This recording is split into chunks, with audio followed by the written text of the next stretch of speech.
his pilot's license? Where the hell is that motherfucker? To my father's black card, to my black card. God, I haven't done Sambuca since I was 20 years old. Yeah! I'm the king of the world! Let's go. Did he fucking pass out? Hold the door! Yo, Jason, get in! Get in!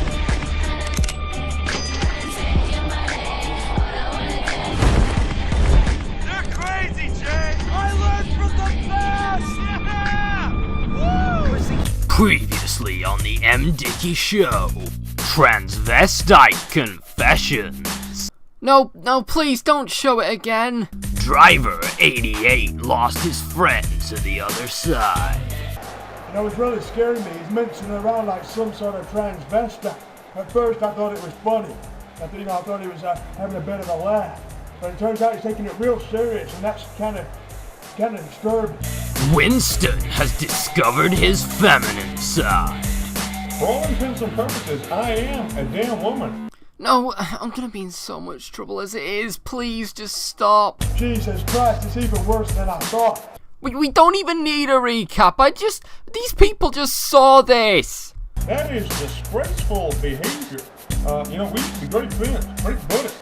But, well, if you're gonna treat me like this, I'm gonna have to kick your ass. See it on the MDickie show.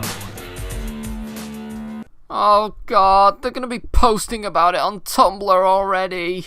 Right, so I thankfully get to take the side of the trans person, which is pretty good.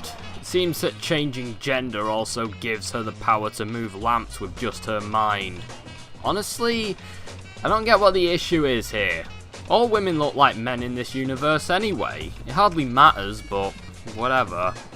Now, you might be asking, is this tasteless? Well, if I can be honest, I'm not entirely sure. The reason I say that is that, well, they are considered to be the good guy in this scenario, and is Control proof picking the good path, and they do make fun of the other guy a lot due to him being portrayed as ignorant and stupid. Not to mention that this game came out when, well, there wasn't really much awareness in this regard in the media, and it was rare that it was seen in any form of positive or negative portrayal. Is this a good representation? No. Could it be worse? Yes. A lot worse. Can I move on, please? No. Well, fuck you, I'm doing it anyway. The next one is Sibling Rivalry, in which Whack Oz is a bit of a twat, and his brother Whack Axe is also a bit of a twat. Wait, hold on, Whack Axe is the guy who lost his job. So they are both twats. Great. So this one gets pretty hardcore as I smash him through a table and even find a lightsaber of sorts. Well, it's not exactly a lightsaber, but I think it's probably a leftover prop from Star Chaser or something. Whatever it is, I beat the shit out of someone with it and I'm not taking it back.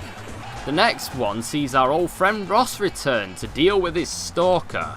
Apparently, he follows him around and has decided to beat him up on national television to shake him. Man, Ross can't catch a break, he's always picking up crazy people. As someone who has cyberstalked for 6 years, I can relate. As you could probably tell, the gameplay itself is quite repetitious.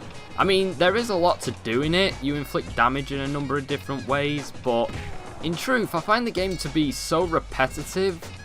They do mix it up a bit by having an interruption run into the ring. I mean, on stage, but usually they just wander around aimlessly after doing so, and I'm not sure whose side they're on most of the time, so I just sort of end up attacking them regardless just to be safe. Anyway, Ross wins this round and finds himself the undisputed champion of the MDickie show. The next one is Discrimination. I think you mean discrimination? Whatever. So this guy is mad at his boss. Hello. I'm here today because I applied for a job with this man and he laughed at me. Oh shit, it's John from Unknown City. So in all honesty, the villain kind of has a point in this one. And he's not even that bad of a guy to me. This man, who has a physical disability, applied for work as a bouncer and was rejected on grounds of him having... I think he has cerebral palsy? I don't know, it's the closest thing I've ever seen. He needs a text-to-speech translator and he walks huddled up with a limp.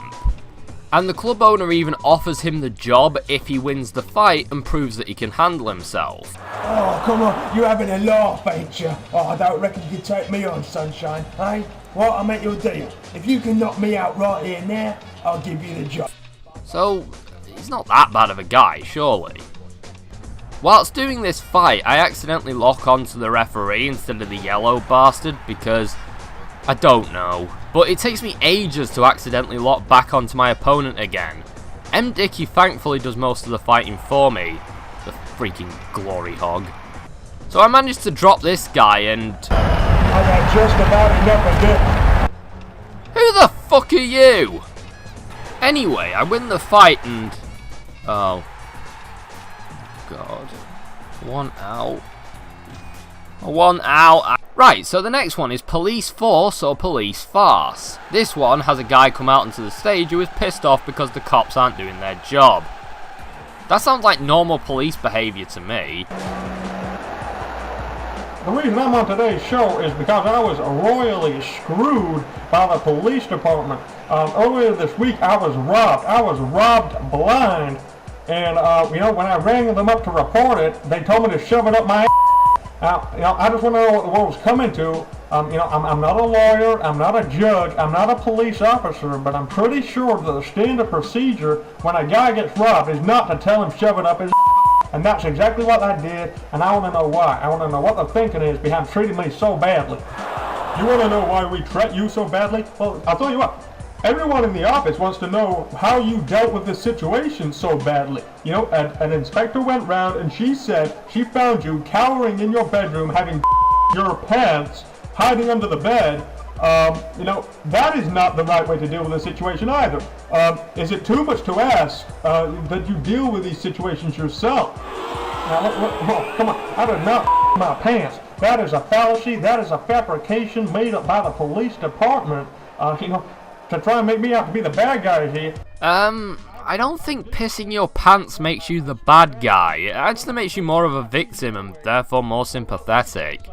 Right, so this random cop here is representing the boys in blue, rather than a commissioner or a politician who deals with these kind of allegations all the time. I see nothing wrong with this. So I get to satisfyingly beat the shit out of a cop in the name of all those poor bastards out there who weren't worthy of police time. Because you aren't Boots or some other tax-dodging shithouse rich company having to deal with a gang of peacefully protesting uni students, so fuck you. So I beat the officer up and move on to Friends of Mass Destruction with Tony and George. Oh lord. Amazing. Absolutely fucking amazing. This is the part that dates this game, but in a wonderful way. I just love the stupidity of this. I mean, bravo, bravo. I actually think MDickie might be my favourite developer. Man, these two have some moves. I mean, check this display out and tell me that you aren't impressed. There are some complex moves in this, it seems, but I'm not all that sure how to do any of them.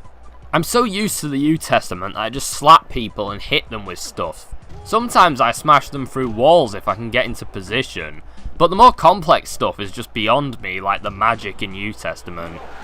Anyway, the War of Independence, get it, because they're divs and they're fighting for independence, I think. Anyway, it's won by Britain for once. That's a first. We won a war against America. Ha! I told you arseholes that it was only a matter of time before I got my hands on your precious America and turned it into my true vision. A 2,091.83 mile wide Mr. Blobbyland. Oh yes.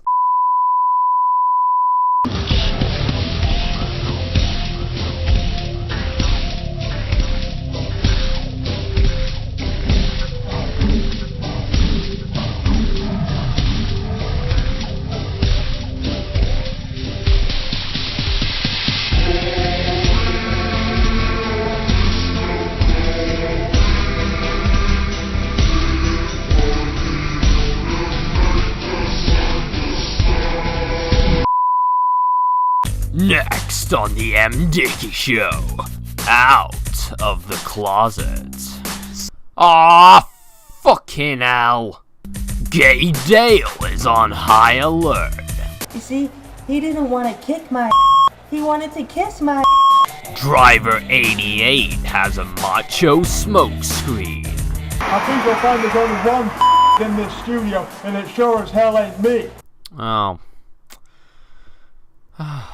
Fuck. You see, my idea of a good time is sitting around drinking beer, not messing around like some sort of... Join us after the break for this show, which will be like no other. You say that for literally every show. You do realise that, right?